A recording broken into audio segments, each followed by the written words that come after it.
The National Association of Realtors has settled a lawsuit. What does this mean? We're going to break this down right now. After negotiating for years, the Sitzer-Burnett case has come to a settlement. So if you're a realtor, especially a buyer's agent, now what? I'm seeing a lot of negative news around the settlement. Any of the people writing about it don't have a clue what the settlement means. Much of what they're saying is based on scarcity and fear, and most of it is just plain wrong. And it's easy to freak out when things are changing, and things are always changing. I have been in the industry over 20 years and I've sold hundreds of homes. I've seen more than most. So I'm talking to you about this as an expert. I'm going to clarify what is actually happening right now, what it means for sellers and what it means for buyers, and what it means for both buyer and seller agents. I also want to show how it affects the global economy and professionals who support the industry. I will not be talking specifically about commissions due to antitrust laws.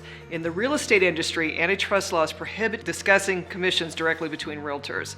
These laws are designed to promote fair competition and prevent price fixing or collusion. Now, when agents discuss commissions directly, it could be interpreted as an attempt to set standard rates across the industry, which isn't good. Here are the basics of this lawsuit and settlement. Bottom line, the National Association of Realtors, NAR, was in a legal battle defending practices that have long been basic in real estate transactions. The lawsuit challenged certain approaches to broker compensation. The settlement modifies these practices. The National Association of Realtors has agreed to the settlement and the courts have approved it. Now, what's fascinating is that the lawsuit was actually brought against a multiple listing service, MLS, rule called the Cooperative Compensation Model Rule, MLS Model Rule.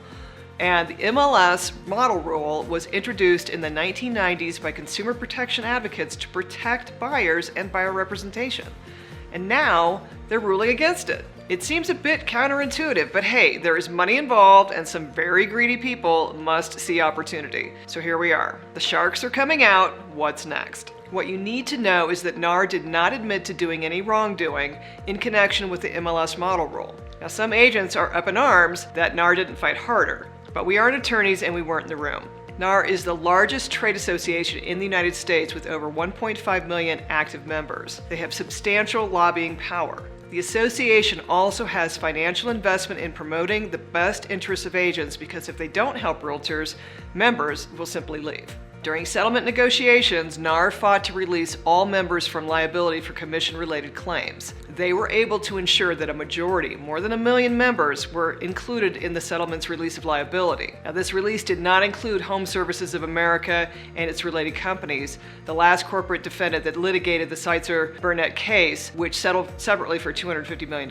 The settlement means that our industry will see some significant changes in regulations regarding broker compensation, or commission, offers through the MLS. Now, these changes started in mid-August 2024, and I guarantee we'll see some more clarifications from both NAR and MLS nationally and locally. Here's where we stand now. Big change number one. NAR will not allow offers of compensation to buyer's agents to be posted on MLS listings. Compensation and who will pay the commission will be negotiated off MLS. That said, sellers will still be able to offer concessions like covering buyer closing costs, etc. on the MLS platform. Change number two. NAR will require written representation agreements for MLS participants working with buyers. Along with laying out responsibilities and clarifying expectations, this agreement will cover compensation and how much the buyer's agent will be paid, regardless of who pays for it. Some very smart buyer's agents already do this. They have open conversations with their clients about commissions and educating buyers, showing what differentiates them from other agents and demonstrating the value they bring to the table.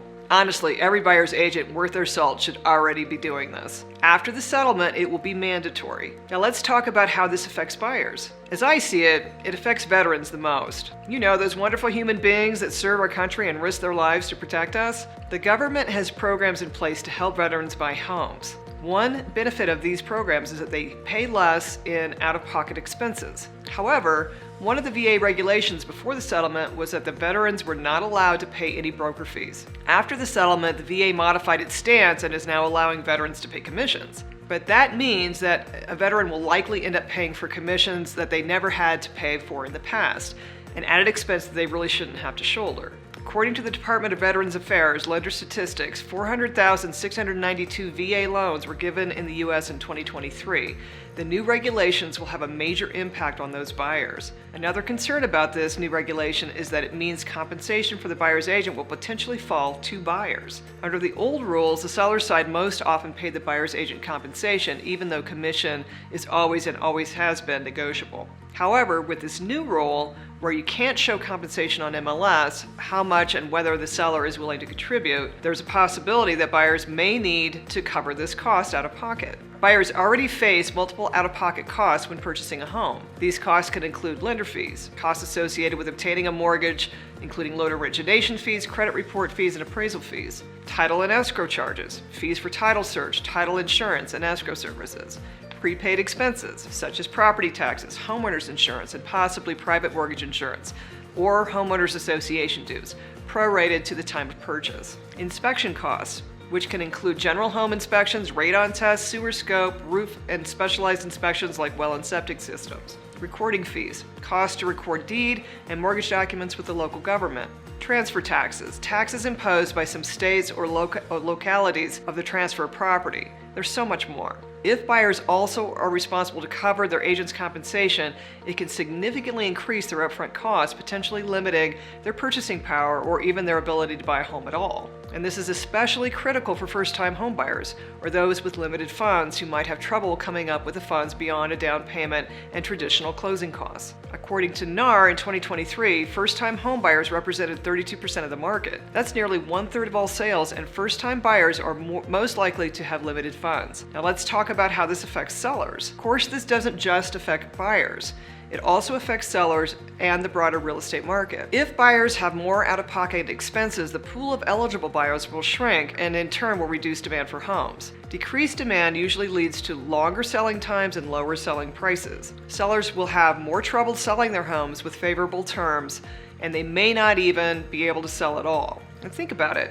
No one is going to work for free. Buyer's agent isn't going to take on all the responsibilities and liability for representing a buyer without being paid. Our marketing for our listings is outstanding, and we expose each home to hundreds of thousands of people both locally and out of the area. Yet statistically speaking, according to Bankrate, transaction brokerage, when the listing agent represents a transaction for both the benefit of the buyer and the seller, only happens about 5 to 6% of the time. And in Colorado, dual agency is not allowed. Now that means that listing agents have to cooperate with buyer's agents to get homes sold. As a listing agent, 94 to 95% of the time you're going to be dealing with a buyer's agent, and that person wants to get paid. Now it's also important to note that in 2021, according to NAR, a FSBO, a seller representing themselves and selling to save money, actually sold an average for $95,000 less. In my own experience, I've seen people doing that and they don't know what they don't know or what they are doing and they lose money. According to Orchard.com in 2022, the median price for a seller without representation was $310,000. With an agent, the median price was $405,000. Again, a $95,000 difference. And let's talk about implications for the broader market. Who else is affected? An active real estate market supports a wide network of professionals and services. Real estate plays a huge role in the world's economy, being worth more than all the stocks and bonds combined, and the real estate industry accounts for about 18 to 20% of the entire global economy. Just like the strikes in Hollywood affect literally thousands of professionals and businesses, when the real estate industry stalls out, huge chunks of the economy take a hit. For example, home inspectors and appraisal services, repair and renovation specialists, title and escrow companies, loan officers and mortgage brokers, legal professionals, especially in states in situations that require legal representation, home warranty companies, various inspectors and specialties, pests, radon, septic systems, that kind of thing, report and disclosure companies, insurance companies, and I can go on. Each of these services play a crucial role in real estate transaction, and the sellers and buyers agents manage all of these parties, which is a lot of responsibility. Fewer transactions mean less demand for these services. It has a negative impact on their businesses, which in turn affects the local economy and ultimately the global economy. The new regulations regarding how buyers agents' compensation is handled are designed to add to the transparency and fairness, but they also cause some potential problems that we all need need to be aware of and respond to.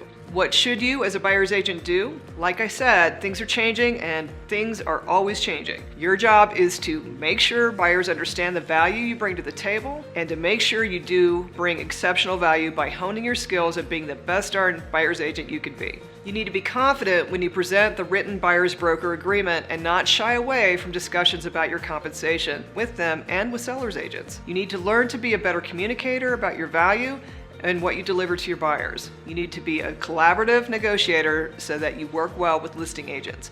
You need to become known as a great problem solver who can keep a deal alive when it hits a bump in the road. If you're doing your job properly, you are worth the compensation you'll be paid and more. Plus, you need to showcase your unique abilities, your expertise and knowledge long before someone needs your services. You need to start marketing and creating content that educates people and helps your community so that you become a sought-after agent for both buyers and sellers. You need to build a reputation for high integrity and professionalism so that agents are thrilled to work with you. I've put together a short piece called Buyer's Guide to Buying Your Perfect Home. In it, I talk about several of the many benefits a great buyer's agent can bring.